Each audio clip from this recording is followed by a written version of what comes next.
Hey guys, Tom here, and today I'm bringing you my WWE RAW review for the 25th of April 2016. So in today's video, I'm going to be giving you my thoughts and opinions on every single thing which happened on this week's Monday Night Raw. So what did I think of this week's Monday Night Raw? I thought it was okay. It felt a bit flat. The 3 hours dragged a hell of a lot. I thought there were some really good matches on this week's Raw, but also I thought it was a bit boring in parts. I did fall asleep a couple of times, but there was some really good parts as well. So Monday Night Raw this week kicked off once again with Shane McMahon in control of Monday Night Raw, which, yes, it doesn't make a lot of sense because he lost against The Undertaker.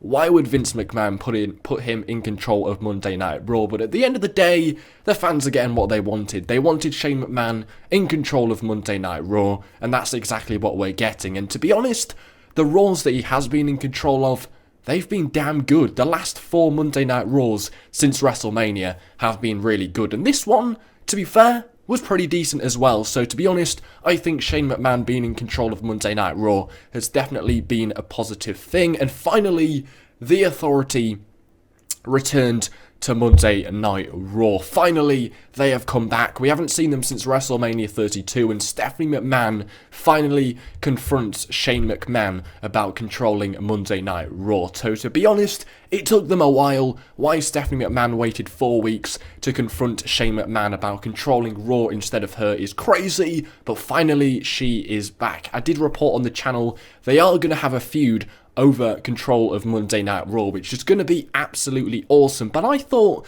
Stephanie McMahon coming back would have been a little bit more entertaining, a little bit more exciting. It just felt a little bit flat. Shane McMahon was talking about how this night's Monday Night Raw is going to be great. We're going to have new matches, new stars. Stephanie's music comes out and it just felt a bit flat. It didn't do much for me. So we got an announcement that Vince McMahon on Payback will announce who will be in control of Monday Night Raw, which, to be fair, is something to look forward to at WWE Payback. I just thought Stephanie McMahon coming back would have been a little bit more exciting. It didn't do a lot for me. I didn't think it was that interesting. I'm going to look forward to the Payback announcement, but I just felt the crowd didn't really care that much. And to be fair, yes, Shane McMahon is in control of Monday Night Raw, but when the Authority are in control of Monday Night Raw, you see them in various segments throughout the night. This was the last time we saw Shane McMahon through Monday Night Raw this week. Apart from this, when we saw him here at the start of Raw, he didn't do anything. Now, you see the Authority interacting with superstars backstage. Sometimes they have 2-3 segments a night on Raw.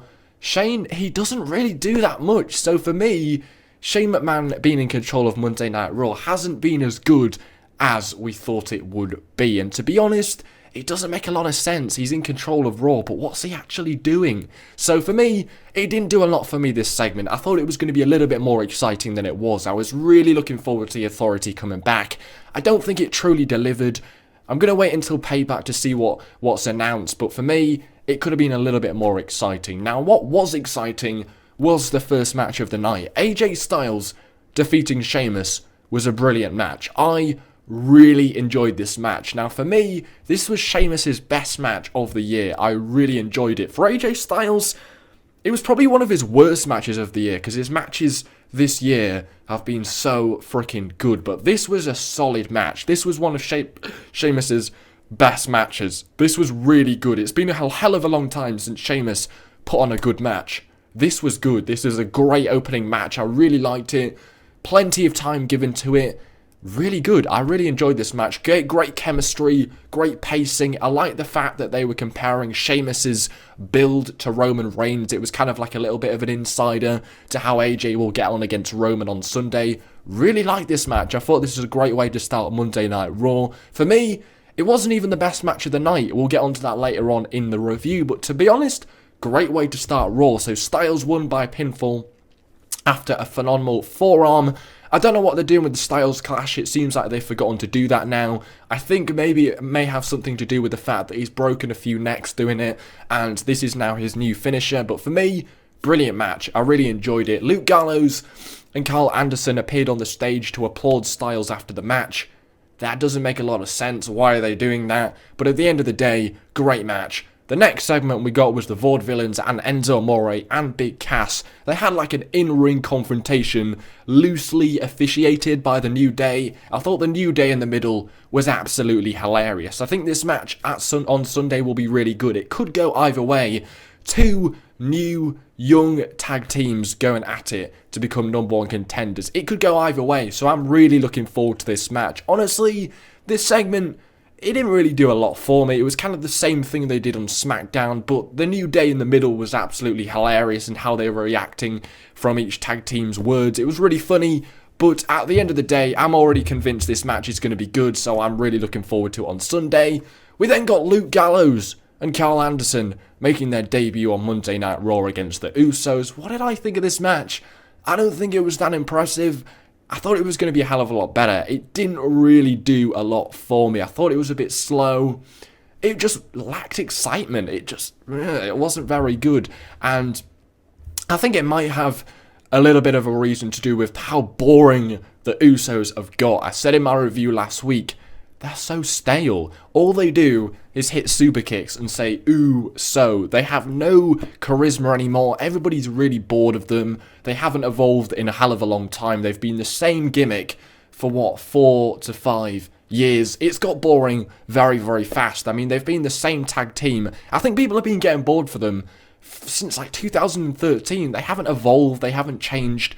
So for me, that was probably the main reason why I didn't care about this match. It was great to see Luke Gallows and Carl Anderson performing on Monday Night Raw, but the match wasn't that exciting. It didn't do a lot for me. Now, the new tag team go over, which makes absolute sense, but for me, it could have been a lot better than it was. The next match was the best match of the night. It was Sami Zayn taking on Rusev. So Sami Zayn, yes, he finally got the win. So for the last 2 weeks on Monday Night Raw, he's lost. But finally, Sami Zayn got a win on Monday Night Raw. I was really pissed off last week when he lost to Chris Jericho, which made absolutely no sense. It felt like they didn't know what to do with Sami Zayn, but thankfully, they gave him the win on tonight's Monday Night Raw, and that puts momentum on Sami Zayn. Hopefully, he can defeat Kevin Owens at the Payback pay-per-view, but this was a great match.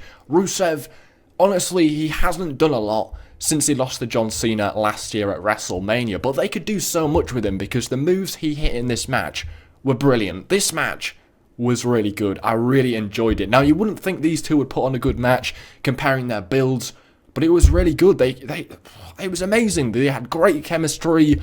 Really enjoyed it. The moves Rusev was hitting was crazy. Sami Zayn, of course, is brilliant in the ring as well. So yeah, I thought this match was absolutely awesome. I would want to see this again, because this was so good. I really enjoyed it. So Zayn won, countering the accolade into a schoolboy roll-up. Brilliant. I really enjoyed this match. I want to see it again. They gave it plenty of time. Really good. So for one, Sheamus surprisingly put on a great match. And two, Rusev surprisingly put on a great match. I think they should definitely do something more with Rusev. He's definitely the kind of guy that Vince McMahon would want to push. Why they haven't been using him more in the last few years is crazy. Great match. Really enjoyed it. The next match, I really enjoyed as well. Apollo Crews defeating Stardust. Now, it was very short. Apollo Crews, very impressive. He's absolutely brilliant. This was a great match. Just too short. I mean, yes, Apollo Crews is undefeated so far in the WWE, but all he's doing is defeating jobbers, so it doesn't really mean a lot. Now, he's looking impressive, but it'd be great to see him put on like a 10 to 15 minute match, see what he can do in a 10 to 15 minute match, instead of a 2-minute match where he doesn't really get to show off all he can do. Now, to be honest, it was a great match. It was really fast paced. We did get to see Apollo Crews, to be fair, but 2-minute matches, they don't really do a lot. They're not...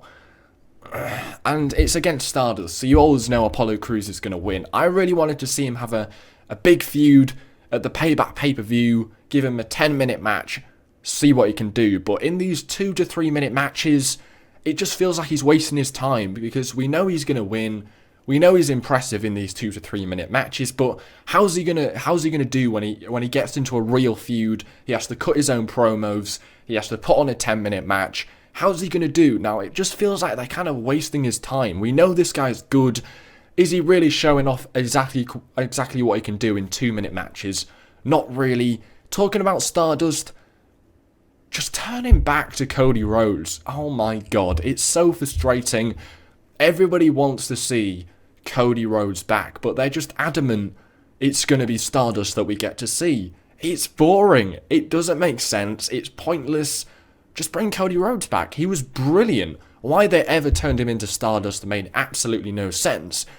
We've been asking for Cody Rhodes to come back for years, and for months, and we're still getting Stardust. It's so frustrating. But anyway, Apollo Crews looked impressive, but 3-minute matches, it feels like he's wasting his time a little bit. Now, Chris Jericho and Dean Ambrose had a promo in the middle of the ring. This is pretty cool. I think this match at Payback is going to be really, really good. He put the Walls of Jericho onto Dean Ambrose on the announce table, which was pretty funny. Then we got Natalya defeating Emma. Now, in the recent months, we've seen the women's division get a huge push. They've been getting a lot of spotlight, but then they're back to giving the Divas 3-minute matches. Was this even 3 minutes? Did it even make the 3-minute mark? It was about 2 minutes and a half. It was so quick. It was completely pointless as well. Yes, Natalya goes over, puts pressure on the champion because she gets momentum, but it could have been a great match. Natalya against Emma. What we saw of it in the first 3 minutes was great, and then it just ended. Like, what? What was the point? It just ended. Like, what? This could have been a great 10-minute match, but they just ended it in 3 minutes. Nobody's going to remember that. Nobody's going to remember Natalya defeating Emma in a 3-minute match because it was so short. Fans remember great matches. This wasn't a great match because it barely lasted 3 minutes. Anyway, the next match, Baron Corbin against Damien Sandow. Now, Damien Sandow finally got some TV time, and he didn't even get to compete in his match because Baron Corbin was attacked by Dolph Ziggler when he was making his in-ring entrance. Now, this was the most exciting thing Dolph Ziggler has done for a hell of a long time, attacking Baron Corbin. But at the end of the day, who's really excited about Baron Corbin against Dolph Ziggler? We all know Baron Corbin's going over at Payback. Their match on the Raw after WrestleMania was crap, so why they want to do this match again at Payback makes absolutely no sense. So for me, I don't give a shit about this feud. So Dolph Ziggler attacks Baron Corbin as he's making his entrance.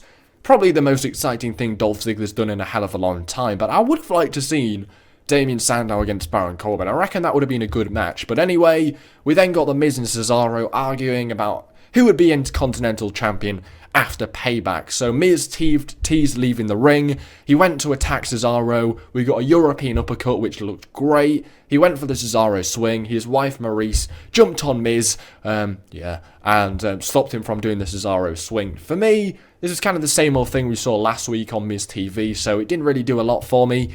We all know Cesaro's winning the championship at Payback, and The Miz, he only really won the championship so he can defend it against Cesaro and drop the belt on Sunday. So for me, I really don't care. I find these 10-minute segments with The Miz really, really boring. They really didn't play to Cesaro's strengths tonight. He's not great on the mic. People like him because he's a great wrestler. So why they had him talk for the second week in a row, I don't know. I mean, he looks good in wrestling matches. He doesn't look good when he's cutting promos. People like him because he's a great wrestler. They didn't have him wrestle on tonight's Monday Night Raw, which sucked because I bet a lot of people in that arena went to see Cesaro wrestle. We didn't get to see it, which sucked. I would have really liked to have seen Cesaro in a match tonight. They didn't really play to his strengths because he's really not good on the microphone. But at the end of the day, I keep saying at the end of the day, but Cesaro is winning the title at Payback anyway, so who really cares? Then we had the main event. Roman Reigns defeating Alberto Del Rio. Solid match. Just felt a little bit flat. It's clear this guy really isn't your face of the WWE, because people really didn't care. The crowd really didn't care, and it just showed in the match. It was a bit sluggish. It was an okay main event. It certainly wasn't the best main event of the year. It was an okay main event, but at the end of the match, Roman Reigns won. Anderson and Gallows tried to distract Roman Reigns, but Roman Reigns managed to spear Alberto Del Rio to get the win. So Gallows and Anderson failed at distracting Roman Reigns, so they went and attacked Roman Reigns. Roman hit AJ Styles with the Superman punch, then AJ hit Roman Reigns with the flying forearm. Cool. But at the end of the day, why are Anderson and Gallows protecting Roman Reigns? Roman Reigns barely has touched AJ Styles since this feud started, so why have they self-proclaimed themselves as the protectors for AJ Styles? It doesn't make any sense. Like, yeah, Roman Reigns is having a match against Del Rio in the main event, and Anderson and Gallows just walk out. Like, that's just so dumb. It doesn't make sense. Like, he's having a match against somebody. Why do you care? Roman has done nothing to AJ Styles. I would understand if Roman was doing something like Kevin Owens is doing to Sami Zayn, where he attacks him every week from behind and he doesn't expect it. But Roman's done nothing. Like, why do Anderson and Gallows care that much about Roman Reigns? It really doesn't make much sense. And the ending to Raw just felt a bit flat. Now, AJ hit his flying forearm on Roman Reigns, and then he was on the floor clutching his jaw, because obviously he'd been hit with a Superman punch a minute before. But if he was clutching his face, why would he be able to do the flying forearm? It didn't make a lot of sense. Raw just ended with them on the floor, like clutching their heads. It was a bit flat. Why Anderson and Gallows care that much, I have no idea. It seems a bit dumb. But anything could happen on the Payback pay-per-view. Is Finn Balor going to debut? We thought he was going to debut tonight. We didn't get it. Could he debut at the Payback pay-per-view? Are they waiting for that? Is that what the big reveal is going to be at Payback? Who knows? I just feel like this Anderson and Gallows thing's a bit dumb. It just doesn't really make a lot of sense. Why do they care that much about protecting AJ Styles? It's just a bit stupid. It's just wrestling. It doesn't make a lot of sense. But anyway, this was my Monday Night Raw review for the 25th of April 2016. This go-home show for Payback is going to get a 7 out of 10 from me. So I hope you guys have enjoyed my review. Comment your thoughts below as well. I hope you have in fact enjoyed today's video. Smash the likes. Take care. Spike your hair.